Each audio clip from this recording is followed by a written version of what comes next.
السلام عليكم ورحمة الله وبركاته. الحمد لله رب العالمين والصلاة والسلام على عبد الله ورسوله نبينا محمد وعلى آله وصحبه ومن تبعهم بإحسان إلى يوم الدين أما بعد. সুপ্রিয় দর্শক শ্রোতা, শুরুতেই জানাচ্ছি আপনাদের শুভেচ্ছা, জানাচ্ছি রমজান মুবারকের মুবারকবাদ, জানাচ্ছি বাংলাদেশ জামিয়াতে আহলে হাদিস এর লাইভ প্রোগ্রামে বিশেষ আমন্ত্রণ। আজকে পর্ব 11 শুরু হলো কয়েকদিন আগেই, 10 শেষ, দ্বিতীয় দশকে প্রবেশ করেছি। 11তম রমাদান, 5ই মে। আজকে আমাদের আলোচ্য বিষয় হচ্ছে তাওহীদ, আল্লাহর একত্ববাদ। আমরা বলতে পারি পৃথিবীর বুকে শ্রেষ্ঠ বিষয় আলোচনার, মেনে চলার, জীবন গড়ার, শিক্ষা অর্জনের, দাওয়াতের সব দিক থেকে পৃথিবীর বুকে শ্রেষ্ঠ বিষয় হচ্ছে তাওহীদ। সে বিষয় নিয়েই আজকে আপনাদের সামনে উপস্থিত হচ্ছি। আল্লাহ সুবহানাহু ওয়া তাআলার কাছে শুরুতেই দোয়া করছি, আল্লাহ আমাদেরকে যথাযথ কোরআন এবং সুন্নাহর আলোকে বিষয়টি নিয়ে কথা বলার এবং সেই বিষয়ে ভালোভাবে উপলব্ধি করে আমাদের জীবনে মেনে চলার আল্লাহ তৌফিক দান করুন। সুপ্রিয় দর্শক শ্রোতা, রমাদান মুবারক শুধু নয়, ইসলামের যত ইবাদত রয়েছে সবগুলি প্রকৃতপক্ষে মানুষের জীবনে তাওহীদ শিক্ষা দেওয়ার উদ্দেশ্যেই, তাওহীদ বাস্তবায়নের উদ্দেশ্যেই আল্লাহ রাব্বুল আলামিন বিধিবদ্ধ করেছে। তাওহীদ শব্দটি আমাদের অপরিচিত নয়, খুবই সুপরিচিত। তাওহীদ অর্থ কি, পরিচয় কি, আজকে আমরা আমাদের নির্দিষ্ট সময়ে তাওহীদের পরিচয়, তাওহীদের অপপ্রচার, তাওহীদের প্রকারভেদ এবং তাওহীদের প্রয়োজনীয়তা ও উপকারিতা সম্পর্কে আমরা কথা বলবো ইনশাআল্লাহ। ওয়া মা তাওফীকি ইল্লা বিল্লাহ ওয়া ইলাইহি উনীব। হয়তো সব বিষয়গুলি আজকে শেষ করতে পারবো না, কিছু গুরুত্বপূর্ণ বিষয় আগামী দর্শে আমরা আলোচনা রাখবো ইনশাআল্লাহ। তাওহীদ শব্দটি আরবি শব্দ, আবিধানিকভাবে বলা হয় কোনো কিছুকে এক করে ফেলার নাম হলো তাওহীদ। স্রষ্টার জগতে যদি এক করতে হয় সেটার নাম হলো তাওহীদ। ইবাদতের জগতে অধিকারী হিসাবে এক করতে হয় সেটার নাম তাওহীদ। সুন্দর নাম ও গুণাবলীর দিক থেকে অধিকারীকে এক করতে হয় সেটির নাম তাওহীদ। পারিভাষিক বলতে পারি আমরা সমগ্র বিশ্বের স্রষ্টা, পরিচালক, একক ক্ষমতাশীল হিসাবে আল্লাহ সুবহানাহু ওয়া তাআলাকে বিশ্বাস করা, স্বীকৃতি দেওয়া, জীবনের সকল ক্ষেত্রে সকল প্রকার ইবাদত এর অধিকারী হিসাবে একমাত্র আল্লাহকে মনে করেই তার জন্যই সম্পাদন করা এবং কোরআন ও সহিহ হাদিসে আল্লাহ সুবহানাহু ওয়া তাআলার যে সমস্ত সুন্দর নাম ও গুণাবলী প্রমাণিত হয়েছে সেগুলিকে যেমনইভাবে আল্লাহর জন্য শোভা পায়, প্রযোজ্য হয়, সেভাবেই বিশ্বাস করা ও সাব্যস্ত করা, এটার নামই হচ্ছে তাওহীদ বা আল্লাহর একত্ববাদ। সুপ্রিয় দর্শক শ্রোতা, অনেক সময় অনেক বিষয় বিপরীতমুখী বিষয়ের মাধ্যমে ফুটে ওঠে। তাওহীদ হচ্ছে একত্ববাদ, এর বিপরীত হলো বহুত্ববাদ। শিরক, বহুজনকে স্রষ্টা মানবেন, বহুজনকে প্রতিপালক মানবেন, বহুজনকে পরিচালক মানবেন, বহুজনকে ক্ষমতার উৎস মানবেন, বহুজনকে ইবাদত পাওয়ার অধিকারী মানবেন, বহুজনকে বহু বৈশিষ্ট্যের অধিকারী বিশ্বাস করবেন, এটার নামই হলো শিরক। পৃথিবীর বুকে সর্বশ্রেষ্ঠ গুরুত্বপূর্ণ কাজ হচ্ছে তাওহীদ, সর্বনিকৃষ্ট ও জঘন্যতম কাজ হচ্ছে শিরক। আমরা পর্যায়ক্রমে তাওহীদের আলোচনার পরে শিরকের বিষয়েও কিছুটা আলোচনা করব। সুপ্রিয় দর্শক শ্রোতা, এ হলো তাওহীদের সংক্ষিপ্ত পরিচয়। আমরা বলেছিলাম তাওহীদের নামে অপপ্রচার। একজন মুসলিম যখন তাওহীদ শব্দটি শোনে, তার ভিতরে একটি নাড়া দেয় যে আমার আসল বিষয়ের কথা আলোচনা হচ্ছে। কিন্তু আফসোস করে বলতে হয়, এ বিষয়ে সকল মুসলিমকে অবশ্যই সচেতন হতে হবে যে মুসলিমদের মাঝে এমনও মানুষ রয়েছে যারা তাওহীদের কথা বলতে যান, কিন্তু তাওহীদের নাম দিয়ে তাওহীদের বিপরীত বিষয়গুলি জনগণের সামনে তুলে ধরে সেদিকেই আহ্বান জানান। এটি অত্যন্ত ভয়ঙ্কর বিষয়। যেমন বলা যেতে পারে, একজন ক্ষুধার্ত মানুষকে খাওয়ার প্রলোভন দেখিয়ে বাড়িতে নিয়ে তাকে হত্যা করা। একজন ক্ষুধার্ত অসহায় মানুষকে সহায়তা দেওয়ার প্রলোভন দিয়ে বাড়িতে নিয়ে তাকে হত্যা করা, এটাই হচ্ছে তাওহীদের বক্তব্য আপনাকে শোনাবে, অথচ সেটি হচ্ছে আপনার তাওহীদ বিধ্বংসী। প্রসঙ্গক্রমে স্মরণ করে দিতে চাই, আমাদের সমাজে ইদানিং একটি বিভ্রান্ত দল বের হয়েছে, তারা নিজেদেরকে হিজবুত তাওহীদ বলে পরিচয় দিচ্ছে। এটি একই তাওহীদ বিধ্বংসী দলটির নামেই হচ্ছে হিজবুত তাওহীদ, যারা মানুষের তাওহীদকে নষ্ট করে দেবে, মানুষের ঈমানটাকে নষ্ট করে দেবে, মানুষের ইসলামটাকে ভিন্নভাবে কেড়ে নেবে, এরাই হচ্ছে হিজবুত তাওহীদ। সুতরাং সকলের এই বিষয়ে সতর্ক অবশ্যই হতে হবে। সুপ্রিয় দর্শক শ্রোতা, আমরা বলছিলাম তাওহীদের নামে ধোঁকা তেমনই ভাবে ইসলামের ইতিহাসে একটি দল নাম হলো জাহমিয়া।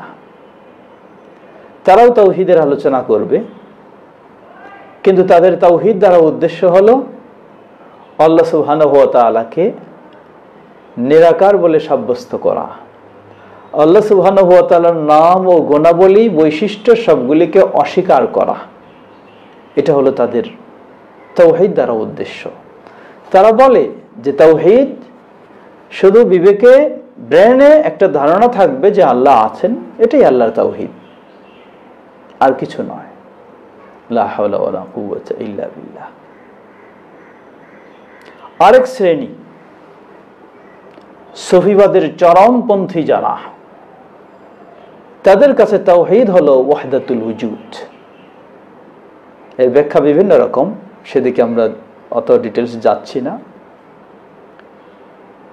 তাদের একটি দৃষ্টিকোণ হলো তাওহীদ অর্থ হলো যাকেই দেখবে সেটাকেই আল্লাহ মনে করবে। নাউজুবিল্লাহ। যাকেই দেখবে সেটাই আল্লাহ। এমনকি তাদের মুর্শিদ মনসুর হেল্লাজ, তিনি নিজেকে এক পর্যায়ে আনাল হক, আমি আল্লাহ বলে দাবি করে বসেছে। নাউজুবিল্লাহ, নাউজুবিল্লাহ। এটাই হলো চরমপন্থী সুফিবাদীদের কাছে তাওহীদ।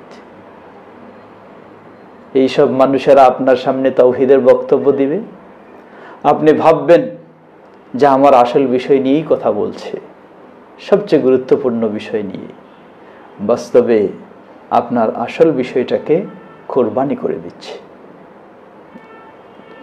অতএব আমাদের সেক্ষেত্রে সচেতন হতে হবে। তৃতীয় আরেকটি দল, যারা ইসলামের ইতিহাসে মুতাজিলা বলে পরিচিত। মুতাজিলাদের নিকট তাওহীদ হলো নফিউ আস-সিফাত, আল্লাহ সুবহানাহু ওয়া তাআলার যে সুন্দর গুণাবলী রয়েছে এগুলিকে অস্বীকার করার নামই হলো তাদের কাছে তাওহীদ। তাদের ধারণা হলো যে আল্লাহ সুবহানাহু ওয়া তাআলার এই গুণাবলীকে সাব্যস্ত করতে গেলে আল্লাহর সাথে শিরক হয়ে যায়, তাই এগুলিকে অস্বীকার করার নামই হলো তাওহীদ। তারা বলে আল্লাহ সুবহানাহু ওয়া তাআলার একটি নাম রহিম, এটি নাম মাত্র, কিন্তু দয়া বলে আল্লাহর কোনো গুণ নেই। নাউযুবিল্লাহ। আল্লাহর একটি নাম আলিম, এটি নাম বটে, কিন্তু ইলম জ্ঞান বলতে আল্লাহর কোনো বৈশিষ্ট্য নেই। এ হলো তাদের তাওহীদ। এজন্য তারা আহলে সুন্নাহ ওয়াল জামাআহ, যারা আল্লাহর এই গুণাবলীকে কোরআন এবং সুন্নাহর আলোকে সাব্যস্ত করেছেন, তারা তাদেরকে মুশরিক বলে থাকে। লা হাওলা ওয়ালা কুওয়াতা ইল্লা বিল্লাহ। সুপ্রিয় দর্শক শ্রোতা, সুতরাং আমাদেরকে তাওহীদের অবশ্যই আমরা গুরুত্ব দেব, তাওহীদের আমরা কথা বলবো, তাওহীদের আমরা আলোচনা করব, কিন্তু তাওহীদের নামে যেন কেউ ধোঁকা আপনাকে না দিতে পারে সেক্ষেত্রে সচেতন থাকতে হবে। আল্লাহ আমাদের সঠিকভাবে তাওহীদ জানার, বোঝার এবং জীবনে মেনে চলার তৌফিক দান করুন। আর যারা এই ক্ষেত্রে বিভ্রান্তিতে রয়েছে, আল্লাহ তাদেরকে সঠিক তাওহীদের পথে হেদায়েত দান করুন। আসুন এ পর্যায়ে যে আমরা তাওহীদের প্রকারভেদ, তাওহীদ এর প্রকারভেদ নিয়ে কিছু কথা রয়েছে। কেউ কোরআন এবং সুন্নাহর গবেষণার আলোকে তাওহীদের প্রকারভেদ বের করেছেন, বিষয়টিকে সুন্দরভাবে উপস্থাপন ও বোঝার জন্য, মানার জন্য। আবার কেউ এটি নিয়ে প্রতিবাদ করেছেন। কেউ তাওহীদকে দুই ভাগে বিভক্ত করেছেন, কেউ তাওহীদকে 3 প্রকারে বিভক্ত করেছেন। আমরা বলেছি এটি শুধু মানুষকে তাওহীদের বিষয়টা হুবহু সঠিক বুঝ দেওয়ার জন্য, যাতে তাওহীদের কোনো সাইড বাকি না থাকে, ছুটে না যায়, তাওহীদের সকল দিকগুলি ফুটে উঠে পরিষ্কার হয়, বুঝতে পারি। এজন্যই তাওহীদকে এভাবে প্রকার বিভক্ত করে আলোচনা করা, উপস্থাপন করা। এক শ্রেণীর মানুষেরা বলে যে তাওহীদ যে 3 প্রকার। আহলুল ইলমগণ কোরআন সুন্নাহর আলোকে বলেছেন 3 প্রকার। এক শ্রেণীর আলেমগণ বলেন এই 2 বা 3 প্রকার বিভক্তকরণ এটাও একটি বেদাত, কারণ কোথাও কোরআন এবং সুন্নাহ এইভাবে উল্লেখ নেই সংখ্যা।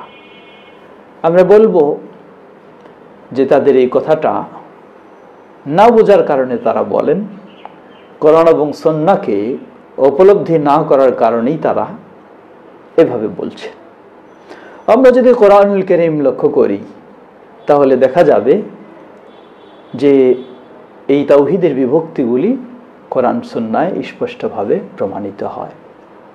উদাহরণস্বরূপ কোরআনুল কারীমের প্রথম সূরা, আগে আমরা বলে দেই তাওহীদ 3 প্রকার, সেগুলি কি? তাওহীদ 3 প্রকার। প্রথম প্রকার হচ্ছে তাওহীদুর রুবুবিয়্যাহ, প্রতিপালনের ক্ষেত্রে আল্লাহ সুবহানাহু ওয়া তাআলার একত্ববাদ। তিনি একমাত্র স্রষ্টা, তিনি একমাত্র সবকিছুর মালিক, তিনি একমাত্র সবকিছুর পরিচালক, তিনি একমাত্র সবকিছুর রিজিকদাতা, সবকিছুর একক অধিকারী। এটিকে বলা হয় তাওহীদ আর রুবুবিয়্যাহ। দ্বিতীয় প্রকার তাওহীদু আল উলুহিয়্যাহ ওয়াল ইবাদাহ, ইবাদতের ক্ষেত্রে আল্লাহ সুবহানাহু ওয়া তাআলার একত্ববাদ। ইবাদতের ক্ষেত্রে আল্লাহ সুবহানাহু ওয়া তাআলার তাওহীদ। জীবনের যত রকমের ইবাদত রয়েছে সবগুলি শুধু একজনের জন্যই করব, সেই আল্লাহ সুবহানাহু ওয়া তাআলার জন্য। এটি হলো ইবাদতের ক্ষেত্রে তাওহীদ। আবেদন নিবেদন, দোয়া, প্রার্থনা যা কিছু রয়েছে সব শুধু একজনের কাছেই। এটির নাম হলো তাওহীদুল উলুহিয়্যা ওয়াল ইবাদা, ইবাদতের ক্ষেত্রে তাওহীদ। তৃতীয় প্রকার তাওহীদুল আসমা ওয়াস সিফাত। আল্লাহ সুবহানাহু ওয়া তাআলার কোরআন এবং সুন্নায় যেই সুন্দর পরিচয় তিনি নিজেই দিয়েছেন, সুন্দর নাম, সুন্দর গুণাবলী, সেগুলিকে তাঁর জন্য যথাযথভাবে সাব্যস্ত করা, বিশ্বাস করা, মেনে নেওয়া, এটার নাম হলো তাওহীদুল আসমা ওয়াস সিফাত। সুন্দর নাম ও গুণাবলীর ক্ষেত্রে আল্লাহর একত্ববাদ। সুপ্রিয় দর্শক শ্রোতা, আসুন কিভাবে আমরা এই তিন প্রকার বিভক্তি পেলাম। আমরা যদি লক্ষ্য করি, কোরআনুল কারীমের প্রথম সূরা সূরাতুল ফাতিহা, বিসমিল্লাহির রহমানির রহিমের পরেই আপনি পড়ুন আলহামদুলিল্লাহি রাব্বিল আলামিন। সকল প্রশংসা কার জন্য? একমাত্র আল্লাহর জন্য। কে তিনি? রাব্বুল আলামিন, গোটা বিশ্বের যিনি স্রষ্টা, মালিক, পরিচালক, একক অধিকারী, গোটা বিশ্বের সত্যি নিয়ন্ত্রক যে একমাত্র আল্লাহ। এই পরিস্থিতিতে আমরা সেটি সকলেই অনুভব করছি। সুবহানাল্লাহ, সুবহানাল্লাহ। করোনা ভাইরাসের ভয়াবহ পরিস্থিতিতে সকলেই অনুভব করছি গোটা পৃথিবীর নিয়ন্ত্রক হলেন একমাত্র আল্লাহ সুবহানাহু ওয়া তাআলা, কোনো মোড়ল নয়। সুপ্রিয় দর্শক শ্রোতা, এই আয়াত আমাদেরকে স্মরণ করে দিচ্ছে গোটা বিশ্বের প্রতিপালক, প্রতিপালনের দিক থেকে আল্লাহ সুবহানাহু ওয়া তাআলার একত্ববাদ। আর রহমানির রহিম, মালিক ইয়াউমিদ্দিন, তিনি হলেন রহমান, তিনি হলেন রহিম, তিনি হলেন মালিক। এই সবগুলি প্রমাণ করে আল্লাহ সুবহানাহু ওয়া তাআলার সুন্দর নাম ও গুণাবলী। নাম ও গুণাবলীর ক্ষেত্রে আল্লাহ সুবহানাহু ওয়া তাআলার তাওহীদ বা একত্ববাদ, এটি আরেক প্রকার। ইয়াকা না'বুদু ওয়া ইয়াকা নাস্তাঈন, হে আল্লাহ, আমরা শুধু তোমারই ইবাদত করি এবং তোমার কাছেই সাহায্য প্রার্থনা করি। সুবহানাল্লাহ, এটি হলো আরেক প্রকার। সকল ইবাদত হবে একমাত্র আল্লাহর জন্য, আবেদন নিবেদন হবে শুধুমাত্র আল্লাহর কাছে। এটি হচ্ছে সেই তাওহীদ, সেই প্রকার। তাহলে এই সূরা ফাতিহাতে আপনি সেই তিন প্রকারের পরিচয় পাচ্ছেন। এভাবে গোটা কোরআনে খুঁজুন, অসংখ্য অগণিত পরিচয় পাবেন। শেষ সূরায় চলে যাই, সূরা আন-নাস। আল্লাহ রাব্বুল আলামিন প্রথমেই বললেন কুল আউযু বিরাব্বিন নাস, বলো আমি আশ্রয় চাচ্ছি মানব জাতির রবের কাছে, মানব জাতির প্রতিপালকের কাছে। এটি হলো তাওহীদুর রুবুবিয়্যাহ, প্রতিপালনের দিক থেকে আল্লাহর একত্ববাদ। মালিকিন নাস, আশ্রয় চাচ্ছি মানব জাতির যিনি মালিক তার কাছে। এটি আল্লাহর একটি নাম এবং আল্লাহর একটি গুণ। এটার নামই হলো তাওহীদুল আসমা ওয়াস সিফাত।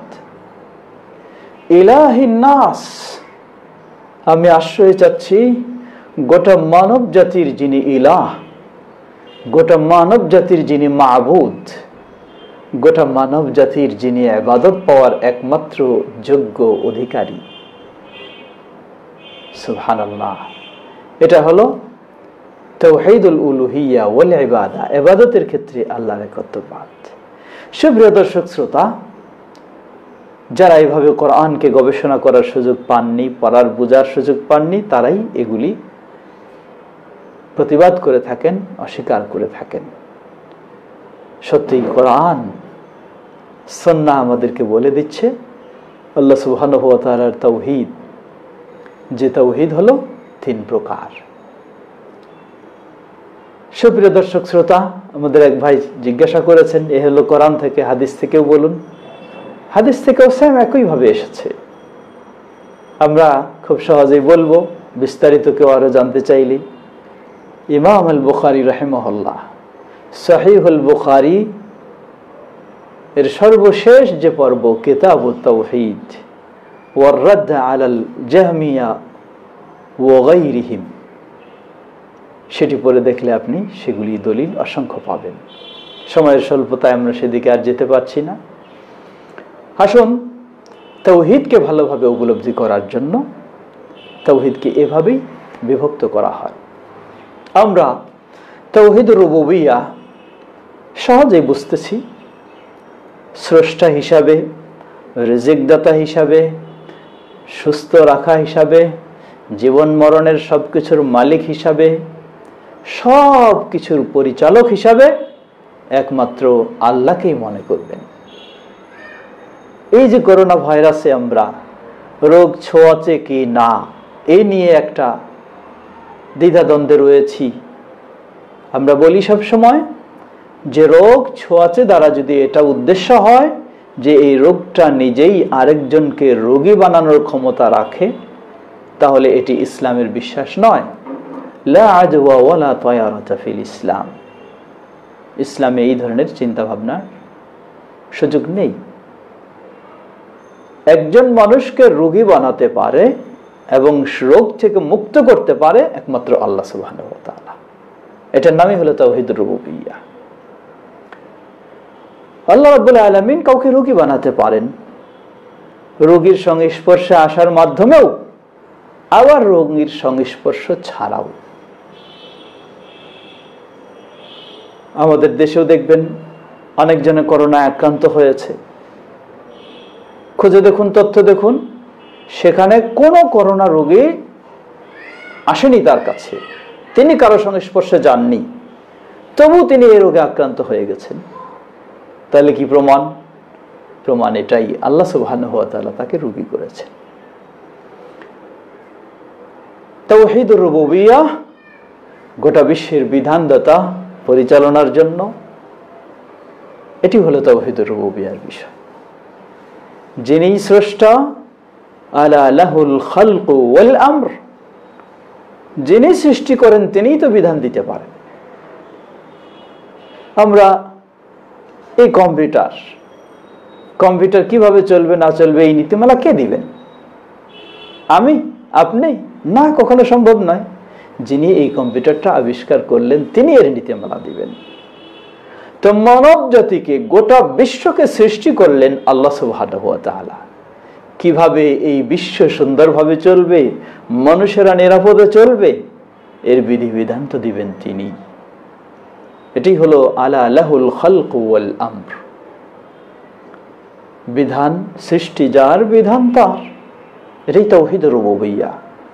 যদি অন্যের বিধান আমরা নিয়ে ফেলি তাহলে সেখানে শিরকে লিপ্ত হয়ে যাব, তাওহীদ থেকে বের হয়ে যাব, ঈমান থেকে সরে যাব, ঈমান নষ্ট হয়ে যাবে। তাওহীদুল উলুহিয়্যা ওয়াল ইবাদাহ, ইবাদতের ক্ষেত্রে তাওহীদ, এটি অত্যন্ত গুরুত্বপূর্ণ বিষয়। বহু মুসলিম রয়েছেন এই বিষয়টি ভালোভাবে না বোঝার কারণে তারা শিরকে লিপ্ত হয়ে যায়। আল্লাহ সুবহানাহু ওয়া তাআলা কোরআনুল কারীমে অসংখ্য নির্দেশনা দিয়েছেন। নবী সাল্লাল্লাহু আলাইহি ওয়াসাল্লামের হাদিসেও এসেছে, যেমন হাদিসে কুদসিতে এসেছে। আগে একটু হাদিস বলি। নবী সাল্লাল্লাহু আলাইহি ওয়াসাল্লাম আল্লাহর অধিকার সম্পর্কে বলেছেন। তিনি বললেন, আতাদরুনা মা হাক্কুল্লাহি আলাল ইবাদ, তোমরা কি জানো বান্দার কাছে আল্লাহর কি অধিকার রয়েছে? তারা বললেন, না, জানি না, আল্লাহ এবং তার রাসূলই ভালো জানেন। নবী সাল্লাল্লাহু আলাইহি ওয়াসাল্লাম বললেন, হাক্কুল্লাহ আলাল ইবাদ, হাক্কুল্লাহ আলাল ইবাদ আইয়াবুদুহু ওয়া লা ইউশরিকু বিহি শাইআ। বান্দার উপর আল্লাহর অধিকার হলো বান্দারা একমাত্র আল্লাহর ইবাদত করবে, তার দাসত্বগিরি করবে। ওয়া লা ইউশরিকু বিহি শাইআ, তার সাথে কাউকে শরীক করবে না। এটা হলো আল্লাহর হক। বলবেন কেন? এজন্যই আপনাকে সৃষ্টি করেছেন যিনি, আপনাকে জীবিত রেখেছেন যিনি, আপনাকে চলার সুযোগ করে দিয়েছেন যিনি, আপনাকে বলার সুযোগ করে দিয়েছেন যিনি, আপনার সব কিছুর নিয়ন্ত্রণ যার হাতে, আপনি তো তারই দাসত্বগিরি করবেন। আজকে দেখুন বিশ্বের যারা মোড়লগিরি করছেন, প্রেসিডেন্ট, প্রধানমন্ত্রী, আরো যত ক্ষমতার মানুষ বলুন, কার এই ক্ষমতা রয়েছে? নিজের বডিটাকে নিয়ন্ত্রণে রাখারও তো কারো ক্ষমতা নেই। আপনাকে যদি এখন এই করোনা ভাইরাস, আপনি করোনা ভাইরাসে আক্রান্ত হন, আপনার বডি আপনার কথা শুনবে না, ফেল, আপনি অক্ষম। হতে পারেন আপনি প্রেসিডেন্ট, হতে পারেন প্রধানমন্ত্রী, হতে পারেন আরো বড় ক্ষমতাশীল, থাকতে পারে আপনার হাতে অনেক শক্তিশালী কিছু, কিন্তু আপনি নিজের বডির কাছেও অক্ষম, অপারগ। এটাও নিয়ন্ত্রণের বাইরে। আপনার দেহ পচে যাচ্ছে বা আরো কিছু হচ্ছে, করার কিছুই নেই আপনার। সুবহানাল্লাহ, সব নিয়ন্ত্রণ একমাত্র আল্লাহ সুবহানাহু ওয়া তাআলার। সব নিয়ন্ত্রণ যেখানে আল্লাহর, সুতরাং কেন সেখানে আল্লাহ সুবহানাহু ওয়া তাআলাকে মেনে নেব না? সুপ্রিয় দর্শক শ্রোতা, তাই জীবনের সকল ইবাদত হবে একমাত্র আল্লাহ সুবহানাহু ওয়া তাআলার জন্য। আমরা যেন আমাদের জীবনের সকল ইবাদতগুলি আল্লাহ সুবহানাহু ওয়া তাআলার জন্যই বাস্তবায়ন করতে পারি। আল্লাহ আমাদের সবাইকে সে তৌফিক দান করুন। আমাদের বেশ কিছু প্রশ্ন এসেছে, গতকালকের বেশ প্রশ্ন রয়েছে, আজকেরও অনেকগুলি প্রশ্ন এসে গেছে। তাই আমরা তাওহীদুল উলুহিয়া ওয়াল ইবাদা এর আলোচনায় ছিলাম। বাকি অংশ আগামী দিনে এবং তাওহীদের প্রয়োজনীয়তা, উপকারিতা, সে সম্পর্কে আগামী দিনে আমরা যাব ইনশাআল্লাহ। আজকে আমরা এখন গতকালকের বেশ কিছু জিজ্ঞাসা সেগুলি এবং সময় সুযোগ হলে আজকের জিজ্ঞাসা সেগুলিতে যাব ইনশাআল্লাহ। গতকালকে আমাদের এক ভাই জিজ্ঞাসা করেছিলেন, শেখ, হালাল হারাম যদি সুস্পষ্ট হয় তবে মাকরুহ এর বিধান কি? এটা কি হারাম নাকি হালালের অন্তর্ভুক্ত? অনেকেই বিভিন্ন হারাম কাজ মাকরুহ ফতোয়া দিচ্ছে। জবাব, আল্লাহ রাসূল সাল্লাল্লাহু আলাইহি ওয়াসাল্লাম বলেন, ইন্নাল হালালা বায়্যিনুন ওয়াল হারামা বায়্যিনুন। হালাল স্পষ্ট, হারামও স্পষ্ট। ওয়া বাইনাহুমা উমুরুন মুশতাবাহাত। হালাল হারামের মাঝে কতগুলি বিষয় রয়েছে যেগুলি অস্পষ্ট। তো যেগুলি অস্পষ্ট কিছু বিষয় রয়েছে, কিন্তু বিষয়গুলি খুব একটা কল্যাণকর মনে হয় না, উপযোগী মনে হয় না, ভালো মনে হয় না, তাই সেগুলিকে মাকরুহ বলা হয়। মাকরুহ শব্দের অর্থ হলো অপছন্দনীয়। আলেম সমাজ এটাকে আবার দুই ভাগ করেছেন। কতগুলি অপছন্দ বিষয় হারামের মধ্যে অন্তর্ভুক্ত, আবার কতগুলি অপছন্দনীয় বিষয় হালালের মধ্যে, কিন্তু বর্জন করাটাই হলো ভালো। উদাহরণস্বরূপ আল্লাহ সুবহানাহু ওয়া তাআলা বললেন, ওয়ালা ইয়াগতাব বা'দুকুম বা'দা আইয়ুহিব্বু আহাদুকুম আন ইয়াকুলা লাহমা আখিহি মাইতাতান ফাকারিহতুমুহ। তোমরা তোমাদের কেউ যেন একে অপরের পরনিন্দা গীবতে জড়িয়ে না যায়। কেউ কি পছন্দ করে যে সে তার মৃত ভাইয়ের গোশত ভক্ষণ করবে? ফাকারিহতুমুহ, তোমরা এটাকে অপছন্দ করো। এখানে আল্লাহ সুবহানাহু ওয়া তাআলা অপছন্দের শব্দ ব্যবহার করেছেন, কিন্তু কাজটি সম্পূর্ণ হারাম। অন্যভাবে এটিকে স্পষ্টভাবে হারাম হিসেবে বর্ণনা এসেছে। তো আরো বলতে পারি, যেমন উদাহরণস্বরূপ ধূমপান। আমরা বলি কোরআন এবং সুন্নাহর অসংখ্য দলিলের আলোকে ধূমপান, তামাক, জর্দা, বিড়ি, সিগারেট এগুলি সব হারাম। কিছু মানুষ বলেন এটা মাকরুহ, তবে তারা মাকরুহ তানজিহি কখনো বলতে পারে না, অর্থাৎ বৈধ মাকরুহ এমনটা বলেন না, বলতেও পারবে না। কেউ আবার বৈধ বলেও জর্দা খায়, আমরা বলবো এটিও মাকরুহ, বলতে হবে আপনাকে হারাম। যেহেতু অসংখ্য দলিল। সুপ্রিয় দর্শক শ্রোতা, অতএব যে প্রশ্ন ছিল মাকরুহ এর দুটো দিক, একটি হচ্ছে বৈধতার মধ্যে অপছন্দনীয়, বৈধ বটে কিন্তু অপছন্দ, আরেকটি হচ্ছে বৈধ নয় তাই অপছন্দনীয়, সেটা হারাম।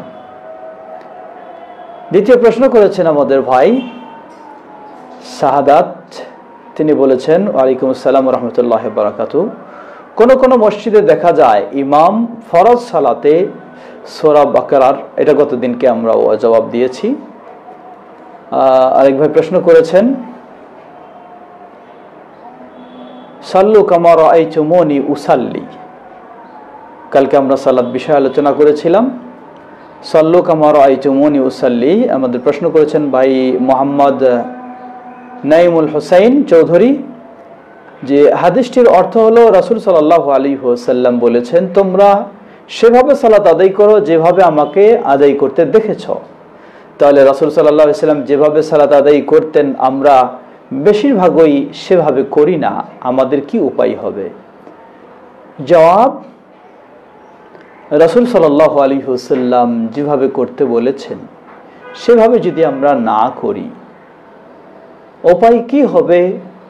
রাসূল সাল্লাল্লাহু আলাইহি ওয়াসাল্লাম আরেক হাদিসে বলে দিয়েছেন, তিনি বলেন মান আমিলা আমালান লাইসা আলাইহি আমরুনা ফাহুয়া রাদ, যে ব্যক্তি এমন কোন আমল করবে যেই আমলের ক্ষেত্রে আমাদের নির্দেশনা নিয়ম নীতি অনুমতি নেই, ফাহুয়া রাদ, সেটি প্রত্যাখ্যানযোগ্য, গ্রহণযোগ্য নয়। সুতরাং রাসূল সাল্লাল্লাহু আলাইহি ওয়াসাল্লামের অনুসরণ করে যদি কোনো ইবাদত সঠিকভাবে না করা হয় তা আল্লাহর কাছে গ্রহণযোগ্য হওয়ার আশা করা যায় না। আরেক ভাই প্রশ্ন করেছিলেন জাকারিয়া হাবিব ভাই, ফিতরার চাল ঈদের আগে দিতে হয় জানি, কিন্তু রমজানের কত তারিখ থেকে দেওয়া যেতে পারে? জবাব, সহিহুল বুখারীতে এসেছে ওয়াকানু ইউতুনা ক্বাবলা আল-ঈদ বিয়াওমিন আও ইয়াওমাইন আও কামা ক্বাল, সাহাবায়ে কেরামগণ সাদকাতুল ফিতর বের করতেন ঈদুল ফিতরের একদিন বা 2 দিন আগে, এর বেশি নয়। তাই উত্তম হচ্ছে চাঁদ দেখার পরে বের করা, তার আগে তাহলে 1 দিন বা 2 দিন, এর বেশি নয়। আল্লাহু তাআলা আলাম। প্রশ্ন করেছেন বর্তমানে দেশে মসজিদে অনেক দূরত্ব রেখে সালাত আদায় করছি, এতে কি সালাতে কোনো ঘাটতি আসবে কি? আমরা এর জবাব আগেও দিয়েছি। আমাদের এমডি নয়ন প্রশ্ন করেছিলেন, আমরা এর আগেও জবাব দিয়েছি যে আসলেই সালাতে কাছাকাছি হয়ে দাঁড়ানোটাই ইসলামের নির্দেশ। যিনি এটা আশঙ্কা করবেন, ভয় করবেন, মসজিদে তার না যাওয়াটাই ভালো, যেহেতু বাসায় এখন সালাত আমরা আদায় করতেছি, বাসায় জামাতের সাথে আদায় করবেন। আর কাউকে বাধ্য আমরা করতে চাচ্ছি না, তবে আমরা বলবো যে কাছাকাছি হয়ে দাঁড়াটাই হলো আসল নিয়ম, সেটি চেষ্টা করা উচিত। আল্লাহু আ'লাম। কেউ যদি এই পরিস্থিতির কারণে না পারে, ইনশাআল্লাহ আল্লাহ সুবহানাহু ওয়া তাআলা হয়তো বিষয়টি ছাড় দেবেন ইনশাআল্লাহ। আরেক ভাই প্রশ্ন করেছেন ফরিদ আলম ভাই, জামাতের সহিত নামাজ আদায় করার সময় আমি 1 রাকাত পরে নামাজ শুরু করি, ইমামের সাথে একদিকে সালাম ফিরাই ফেলেছি, তখন আমার মনে পড়ে যে 1 রাকাত বাকি আছে, কিভাবে নামাজ শেষ করব? জবাব, আপনি জামাতের সাথে সালাত আদায় করলেন, একদিকে ইমামের সাথে সালাম ফিরিয়ে দিয়েছেন ভুলবশত, যখনই আপনার মনে হলো আপনার 1 রাকাত বাকি রয়েছে আপনি স্টপ হয়ে যাবেন, দ্বিতীয় সালাম ফিরাবেন না। ইমামের সালাম ফেরানো শেষ হলে আপনি দাঁড়িয়ে সেই রাকাত পড়বেন, অতঃপর আপনি সালামের পূর্বে 2টি সিজদা দিয়ে সালাম ফেরাবেন। আরেক ভাই প্রশ্ন করেছেন সুবহানাকা আল্লাহুম্মা ওয়া তাবারাকা ইসমুকা ওয়া তাআলা জাদ্দুকা ওয়া লা ইলাহা গায়রুকা নামাজের নিয়ত বাঁধার পর এই দোয়াটি সঠিক কি? জবাব সঠিক। আরেক ভাই প্রশ্ন করেছেন সাজিদুর রহমান,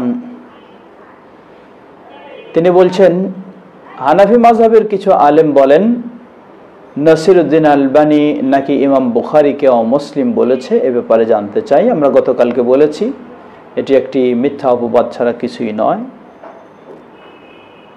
আরেক ভাই রোকন, HM রোকন, তিনি প্রশ্ন করেছেন জমিয়তের দাওয়াতি কাজ এলাকা ভিত্তিক কিভাবে হচ্ছে? আলহামদুলিল্লাহ, গোটা বাংলাদেশে জমিয়তের দাওয়াতি কাজ চলছে। সাংগঠনিকভাবে জমিয়তের 43টি সাংগঠনিক জেলা রয়েছে, 43টি সাংগঠনিক জেলা রয়েছে। সেগুলিতে জেলার পর্যায়ে উপজেলা বা এলাকা এর অধীনে শাখা, এবং সেগুলির মাধ্যমেই মসজিদ ভিত্তিক দাওয়াতি কাজ বিভিন্নভাবে চলছে। আপনাদের সকলকে সেই দাওয়াতি কাজে অংশগ্রহণ করার জন্য আমরা আহ্বান জানাচ্ছি।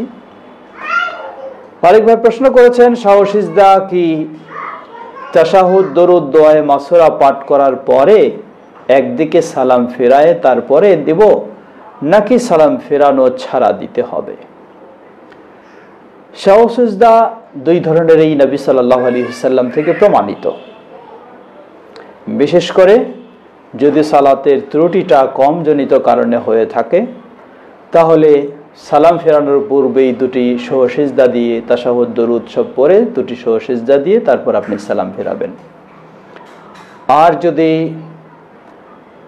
ত্রুটি বেশি অধিক বৃদ্ধিজনিত কারণে হয়ে থাকে, তাহলে এবং সালাম ফেরানোর পরেও যদি জানতে পারেন, তাহলেও নিয়ম হচ্ছে সালাম ফেরানোর পরে সহসিজদা দেওয়া।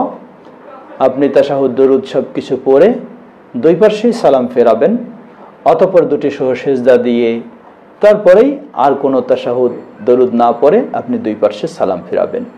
এই দুভাবেই নবী সাল্লাল্লাহু আলাইহি ওয়াসাল্লাম থেকে এসেছে। প্রচলিত সমাজে যে নিয়মটি রয়েছে শুধু একদিকে, এমনটি বর্ণনায় পাওয়া যায় না। আল্লাহু আ'লাম। আরেক ভাই আমাদের প্রশ্ন করেছেন যোহর, মাগরিব ও এশা এর ফরজ নামাজের পরে যে 2 রাকাত নফল নামাজ আছে, এগুলি কি নবী সাল্লাল্লাহু আলাইহি ওয়াসাল্লাম পড়েছিলেন? জবাব, যোহরের পরে 2 রাকাত সুন্নাত নবী সাল্লাল্লাহু আলাইহি ওয়াসাল্লাম থেকে প্রমাণিত, মাগরিবের পরে 2 রাকাত প্রমাণিত, এশার পরেও 2 রাকাত প্রমাণিত। ফরজ নামাজের পরে যে 2 রাকাত, হ্যাঁ, এটি অবশ্যই প্রমাণিত। সেই হাদিসে নবী সাল্লাল্লাহু আলাইহি ওয়াসাল্লাম বলেন যে ব্যক্তি দিন রাত 24 ঘন্টায় 12 রাকাত, কোন বর্ণনায় এসেছে 10 রাকাত সালাত আদায় করবে, আল্লাহ সুবহানাহু ওয়া তাআলা এর বিনিময়ে তার জন্য জান্নাতে একটি অট্টালিকা তৈরি করে দেবেন। সুবহানাল্লাহ। সেই 10 রাকাত হচ্ছে 12 রাকাত হচ্ছে যোহরের পূর্বে, 4 হলে 12 হবে, আর 2 ধরলে 10 হবে। যোহরের পরে 2, মাগরিবের পরে 2, এশার পরে 2 এবং ফজরের পূর্বে। অত্যন্ত ফজিলতপূর্ণ, তা আমাদের পড়া উচিত। আরেকভাবে প্রশ্ন করেছেন, সেই প্রশ্নের জবাব আমরা দিয়েছি। গতকালকের প্রশ্ন আমরা শেষ করলাম। আজকে যে বিষয়গুলি এসেছে, সম্ভব অনুযায়ী আমাদের সময় প্রায় শেষের দিকে, কিছু জবাব আমরা দেওয়ার চেষ্টা করব। এক ভাই প্রশ্ন করেছেন শুধু গোসল করলে ওযু হয়ে যায়, কথাটা কি সঠিক? জবাব, শুধু গোসল করলেই ওযু হয়ে যায় এ কথাটি ব্যাখ্যা সাপেক্ষ। অর্থাৎ কোনো ব্যক্তি যদি সুন্নতি পদ্ধতি অনুযায়ী ফরজ গোসল করে থাকে, তাহলে ওই ফরজ গোসলের মধ্যে তার ওযু ভঙ্গের কারণ না ঘটে, এই গোসলেই তার ওযুর জন্য যথেষ্ট হবে। অর্থাৎ প্রথমে সে সুন্দরভাবে ওযু করে নেবে,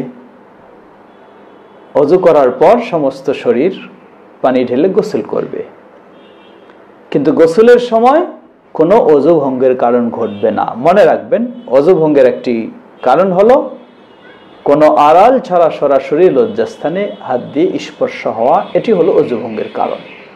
গোসলের মাঝে যদি এটি ঘটে, তাহলে ওই গোসল দিয়ে ওযুর যথেষ্ট হবে না।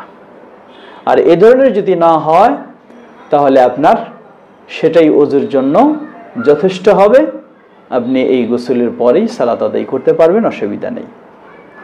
এভাবে না হলে আপনাকে অবশ্যই ওযু করতে হবে এবং ওযু করে সালাত আদায় করতে হবে। আরেক ভাই আমাদের প্রশ্ন করেছেন, ওয়ালাইকুম আসসালাম ওয়া রাহমাতুল্লাহি ওয়া বারাকাতুহু। আমাদের সমাজে দেখা যায় যে কিছু মানুষ জানের বদলে জান সদকা দেয়, অর্থাৎ কেউ অসুস্থ থেকে সুস্থ হলে বা বড় কোনো বিপদ থেকে বেঁচে গেলে তার জন্য মুরগি, ছাগল ইত্যাদি সদকা দেয়। কোরআন ও হাদিসের আলোকে কাজটি কি সঠিক? জবাব, জানের বদলে জান সদকা দেওয়া, এগুলি পরিভাষাগত কিছু ভুল রয়েছে অবশ্যই। তবে মনে রাখতে হবে, যদি কেউ এই ধরনের মনে করে যে আল্লাহ আমাকে বাঁচালেন তাই আমি আরেকটা জান সদকা দেই, এমন মনে করা উচিত নয়। দান সদকা ভালো বিষয়, সদকার মাধ্যমে বিপদ থেকে আল্লাহ সুবহানাহু ওয়া তাআলা মুক্তি দেন এমন প্রমাণ সহিভাবে রয়েছে। তবে মানত যেগুলি হয়ে থাকে সেগুলি যদিও শরীয়ত সম্মত, তবে শরীয়তে সেটাকে নিরুৎসাহিত করা হয়েছে। তবে এই ধরনের বিষয়গুলি অসুবিধা নেই, দিতে পারে। তবে মনে রাখতে হবে এই সাদকা যেন কোনো মাজারে না হয়, কোনো কবরে না হয়। এই সাদকা হবে শুধু আল্লাহ সুবহানাহু ওয়া তাআলাকে সন্তুষ্ট করার জন্য, আল্লাহ রাব্বুল আলামিনকে খুশি করার জন্য এবং আল্লাহ রাব্বুল আলামিনের সঠিক শরীয়তের পদ্ধতি অনুযায়ী। আরেক ভাই আমাদের প্রশ্ন করেছেন, আমাদের ভাই ইলিয়াস, যাকাতুল ফিতরা কি দিয়ে দিবে? যাকাতুল ফিতরা আমরা এর আগেও বলেছি, খাদ্য দিয়ে দেবে। এই বিষয় নিয়ে আমরা বিস্তারিত আলোচনা করব শেষের দিকে ইনশাআল্লাহ। আমাদের সময় প্রায় শেষের দিকে।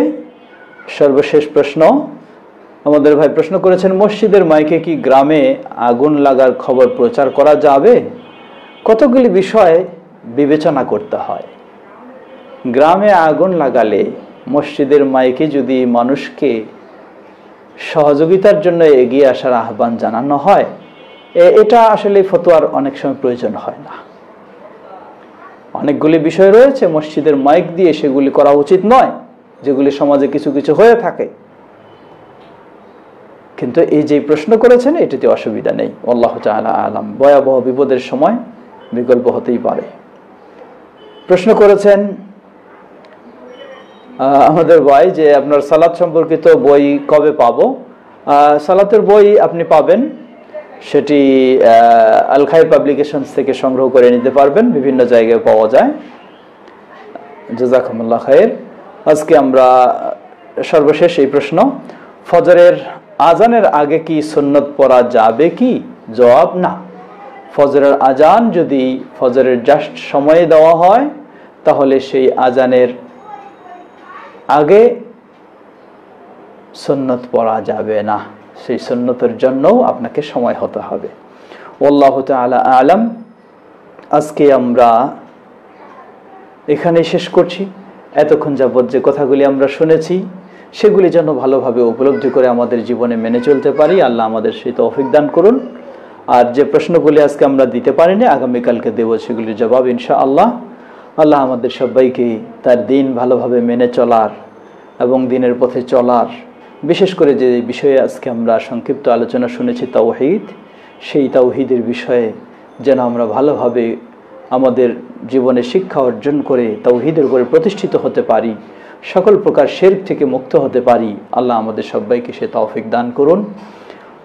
আপনাদের সবাইকে মোবারকবাদ জানাচ্ছি বাংলাদেশ জমিয়ত আহলে হাদিসের পক্ষ থেকে, আমার পক্ষ থেকে এই লাইভ প্রোগ্রামে অংশগ্রহণ করার জন্য। আল্লাহ সবাইকে জাযায়ে খায়ের দান করুন।